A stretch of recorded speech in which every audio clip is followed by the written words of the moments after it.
Perception is the first battlefield. Long before words are spoken or actions are taken, human beings judge with primitive instincts wrapped in modern clothing. They don't measure your actual power, they measure the signal you emit. If that signal trembles even slightly, the world interprets it as weakness, and once the world believes you are weak, you may as well be. Because perception doesn't just distort reality, it replaces it. People attack not because you truly lack strength, but because you appear unfinished, exposed, uncertain.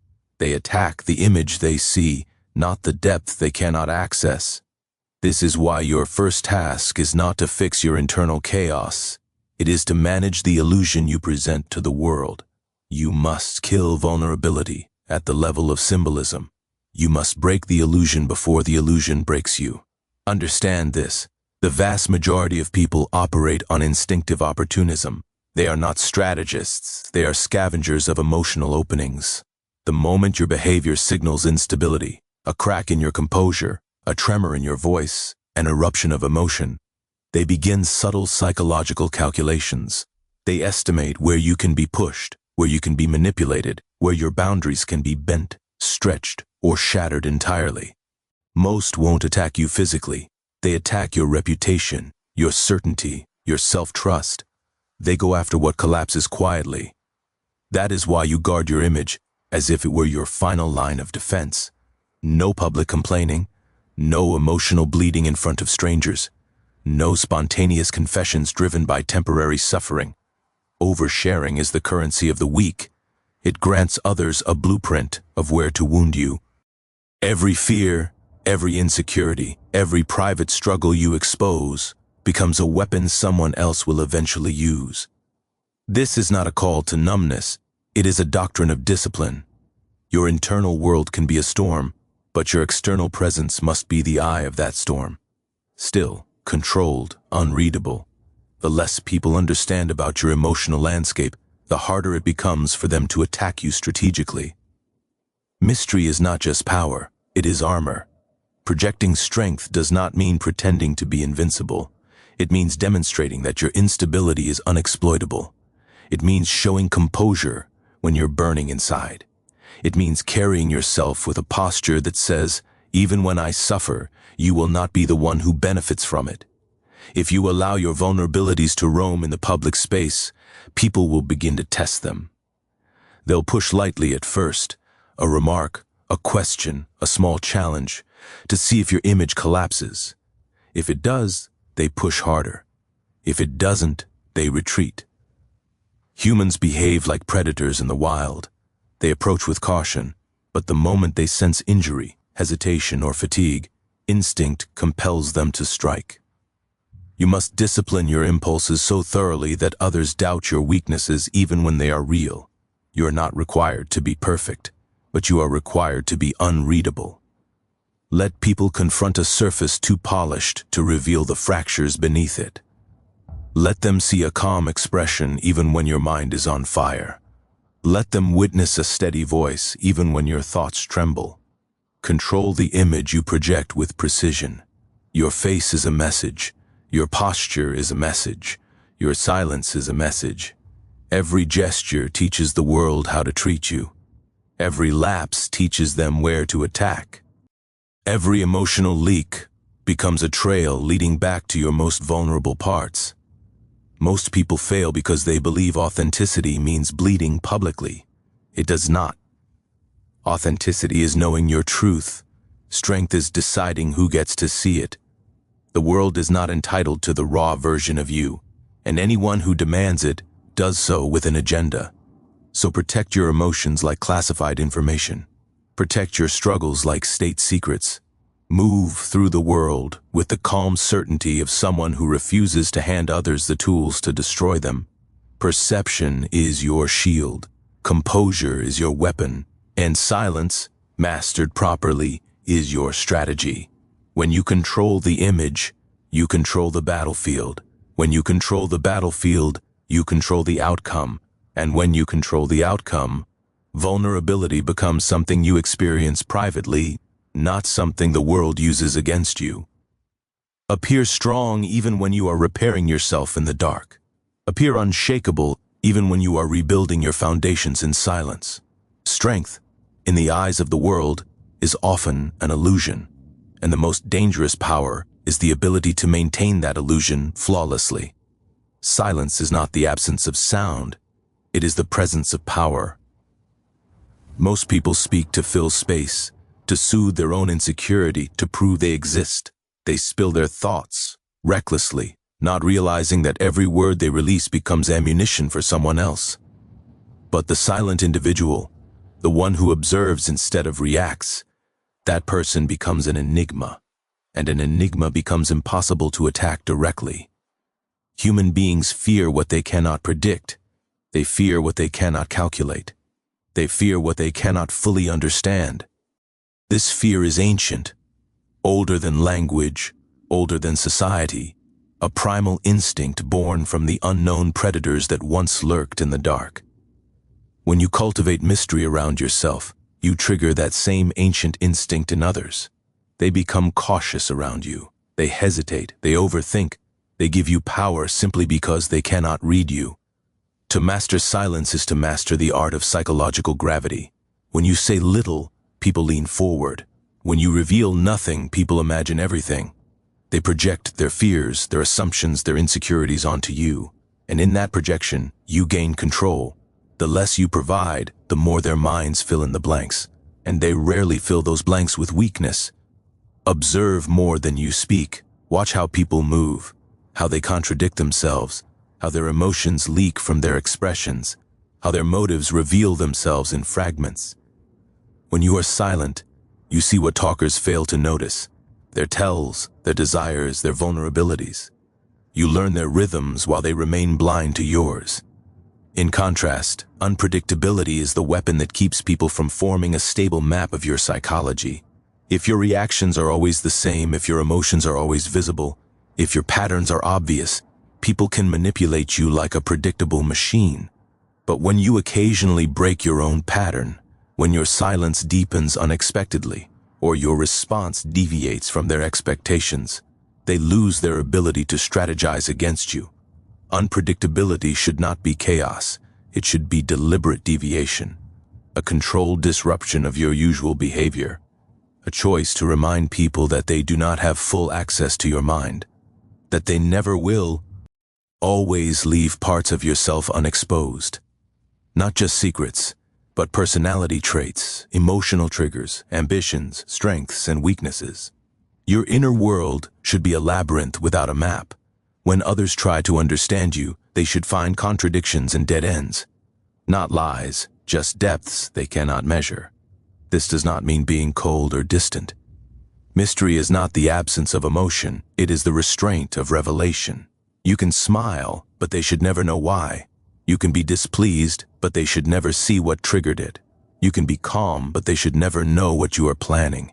When people cannot predict your thoughts, they increase their respect for you. When they cannot read your emotions, they fear disappointing you. When they cannot anticipate your reactions, they approach you with caution. Mystery is not the art of hiding, it is the art of selective visibility. You choose what they see. You choose what they never see. You choose what they only think they see. The unreadable person is psychologically untouchable because they neutralize the greatest weapon people use in manipulation, information. Without information, others cannot control the narrative. Without access to your mind, they cannot shape your behavior. Without knowing your emotional language, they cannot pressure you where it hurts. People seek certainty in others so they know how to interact, how to influence, how to dominate. When you remove certainty, you remove their leverage. They are forced to adapt to you instead of you adapting to them. Silence becomes the wall. Mystery becomes the veil. Unreadability becomes the armor.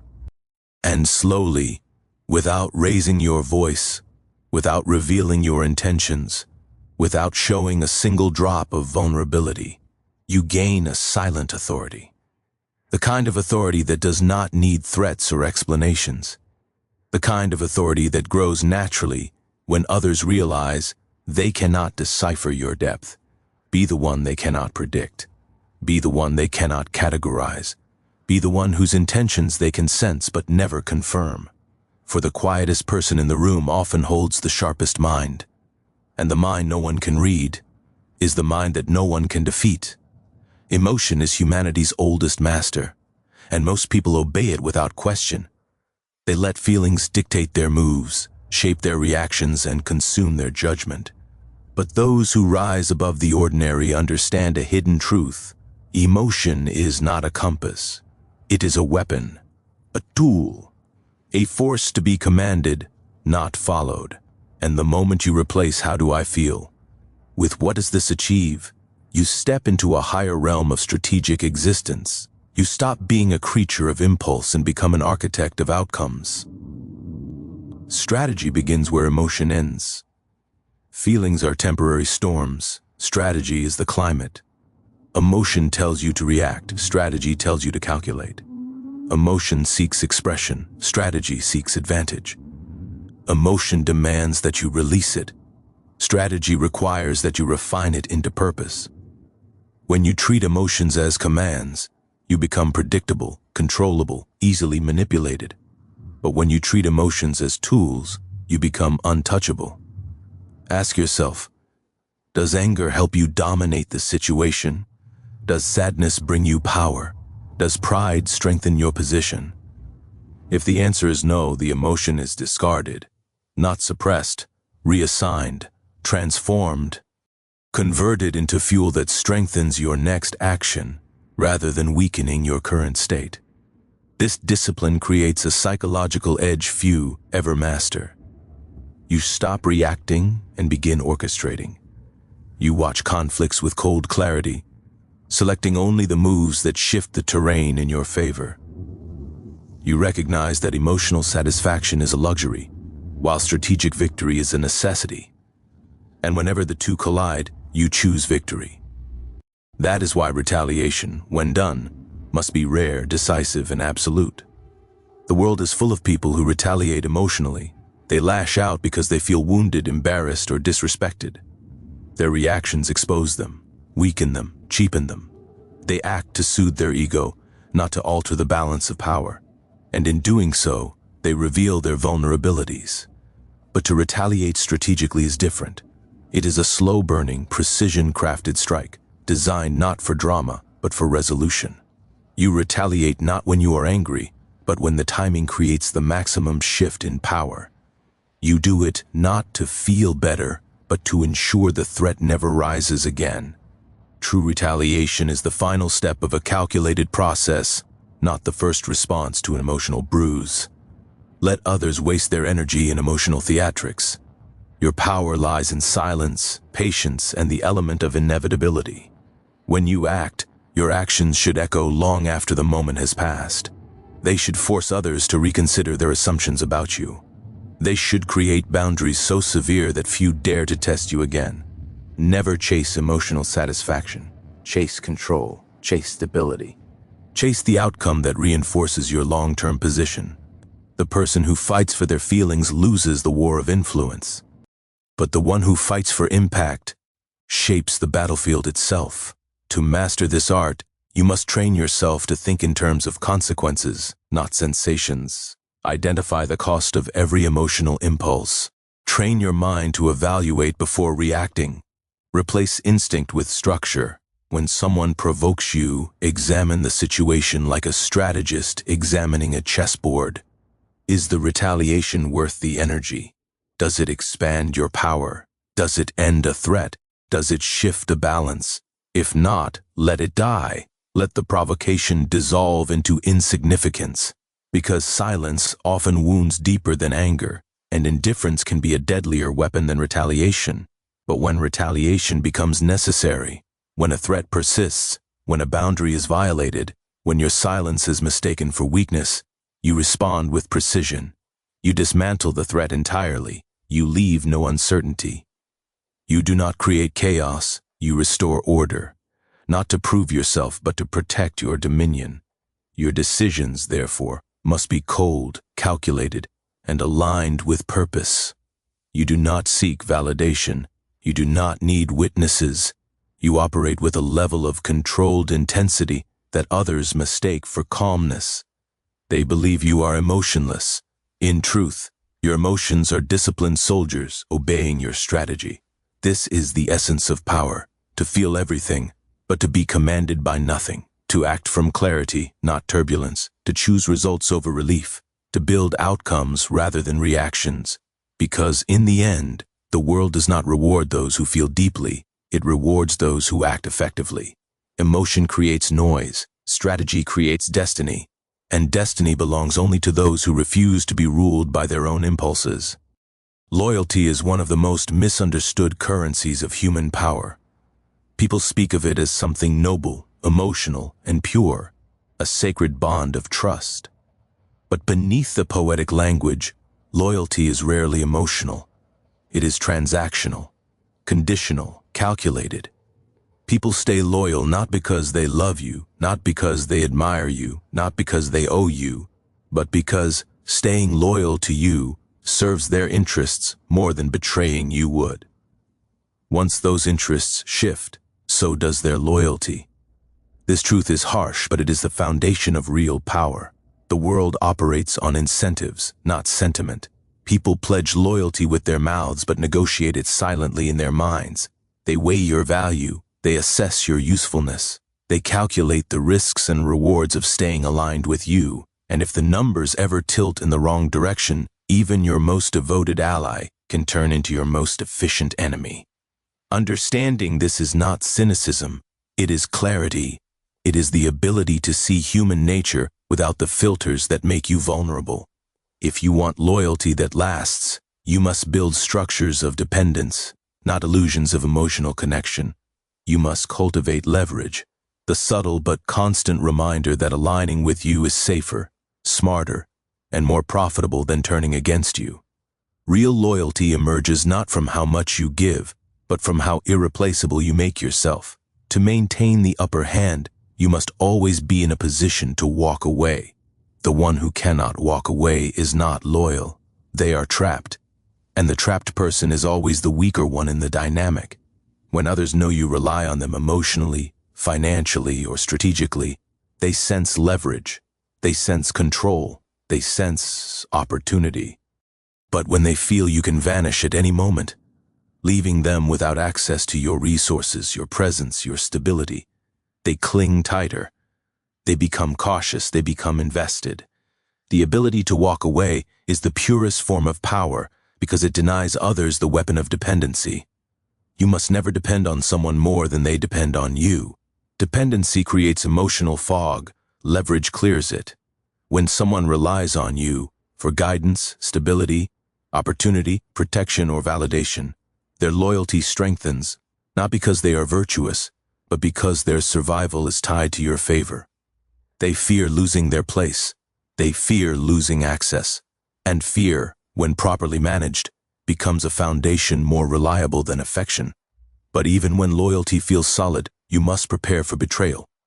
Preparation is not paranoia. It is foresight. It is the quiet recognition that every ally is a potential rival, every supporter a potential defector, every admirer a potential strategist operating in disguise. Betrayal often comes from those closest to you because proximity grants opportunity. Distance limits damage, closeness magnifies it. Never fall asleep beside a smiling ally without first knowing how they would strike if circumstances changed. This mindset does not make you cold, it makes you immune. You observe people's motives instead of trusting their words. You study their actions, their desires, their insecurities. You observe not only how they treat you, but how they treat those they have nothing to gain from. Because how someone treats the powerless reveals how they will treat you once you lose your leverage. Strategic loyalty, the only loyalty that truly matters, is maintained through three pillars: power, incentive, and consequence. People remain loyal when you are strong enough to protect them, valuable enough to benefit them, and firm enough that betrayal carries a cost. Weak leaders beg for loyalty. Strong ones command it by creating a landscape where betrayal is unprofitable. You must operate like a quiet sovereign, never desperate, never blind, never dependent. Give others reasons to follow you, but never give them the ability to control you. Construct connections where you provide strength, opportunity, and direction, but keep the core of your power independent and self-sustained. People admire leaders, but they obey leverage. They respect charisma, but they follow dominance. They value kindness, but they stay loyal to necessity. When you embody both power and detachment, you become the axis around which alliances rotate.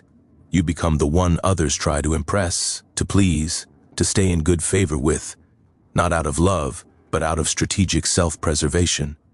This is not manipulation, it is mastery. It is understanding that loyalty built on emotion dissolves in conflict, but loyalty built on structure endures even when emotions falter. It is becoming the person whose absence is more feared than whose presence is loved, and it is the discipline of never confusing closeness with safety. Prepare for betrayal, not because you expect it, but because you refuse to be destroyed by it. Let no alliance be the single pillar of your stability. Let no person hold the key to your power. Let no bond blind you to the truth that human loyalty is a shifting tide, and only the prepared can stand unmoved when it recedes. In the end, the ones who stay loyal are the ones who need you. The ones who leave were never worth keeping, and the one who remains untouchable is the one who never depends. The highest form of power is not the throne, the crown, or the applause. It is the unseen hand that guides everything while appearing to do nothing. Visible power collects enemies the way flames attract moths. People envy what they can see. They plot against what they can name. But the power that moves in silence, the influence that operates behind curtains rather than on stage, remains untouchable. To rule from the shadows is not cowardice, it is strategic evolution. It is understanding that credit is a currency for the insecure, and visibility is a magnet for sabotage. The visible king is a target, the invisible one is a force. Influence gained quietly becomes influence no one can challenge, because no one is fully aware of where it begins or where it ends. It exists in whispers, in shifts, in subtle changes of direction that others believe they decided themselves. This is the essence of shadow power. To control outcomes without appearing to control anything at all. Let others wear the crown. Let them enjoy the illusion of leadership. Let them believe the world moves by their decisions. Meanwhile, you engineer the conditions that shape their decisions long before they make them. And because the world sees them as the authority, you remain free of the envy, rebellion, and hostility that every visible ruler eventually attracts. When you operate from the shadows, your strength becomes atmospheric, not structural. It is not tied to titles, positions, or public recognition. It is tied to influence, the deepest form of control.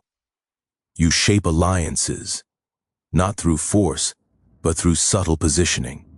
You redirect conflicts by shifting perspectives instead of raising your voice. You create scarcity around your presence, so that people seek your input instead of you chasing their approval. Scarcity is one of your greatest weapons. When you are not easily accessible, your influence becomes more valuable. The mysterious, rarely seen figure who speaks little but shapes much becomes an oracle in the eyes of others. They interpret your silence as wisdom and your minimal guidance as prophecy. What you say echoes because you say it rarely. But to maintain invisible influence, you must resist the temptation of recognition. You must train yourself to be comfortable without praise, without applause, without acknowledgement. Validation makes people loud, and loudness makes them vulnerable. You must operate like water, everywhere, shaping everything, but held by no container. Control the board without sitting on the throne. Let the king stand proudly in the spotlight, unaware that every strategic decision he makes has been prearranged by your quiet suggestions. Allow generals to believe the victories are theirs, ministers to think ideas originate from their brilliance, rivals to assume you are harmless or irrelevant. Your camouflage is your advantage. Power that draws attention must constantly defend itself. Power that hides endures, because what cannot be seen cannot be attacked, and what cannot be named cannot be defeated. You guide through subtle pressure, a well-timed absence that shifts the emotional atmosphere, a single suggestion placed gently at the right moment, a small withholding that alters someone's behavior, a calm silence that forces others to reveal their intentions. Your influence becomes the architecture of their choices, not by force, but by invisible design. The dangerous thing about ruling from the shadows is that no one knows where to strike. They sense something controlling the flow, but they cannot locate the source. They feel the presence of direction, but they cannot find the director. And that uncertainty turns into fear, the quiet, psychological fear of an unseen power that moves with precision and cannot be confronted directly. The visible ruler enjoys loyalty fueled by appearance. The shadow ruler commands loyalty shaped by necessity. Invisibility is not the absence of presence. It is the perfection of presence. It is knowing where to be, and more importantly, where not to be. The shadows are not darkness, they are insulation. They protect you from the noise, the chaos, the pettiness of public power. When you remain unseen, you remain uncontested. When you remain mysterious, you remain respected. When you remain silent, you remain unpredictable. And when you remain in control of the board, the crown becomes irrelevant, because the crown is merely a symbol, while influence is the reality. Your goal is not to lead the parade, it is to design the path. Your ambition is not to sit on the throne, it is to choose who sits there. And your method is not dominance through spectacle, but mastery through subtlety. Be the force behind decisions, the whisper behind actions, the invisible architect of outcomes. Let others collect glory and enemies. You collect power, silent, clean, enduring. For those who rule from the shadows never fall. They simply shift, adapt, and continue influencing the world without ever being touched.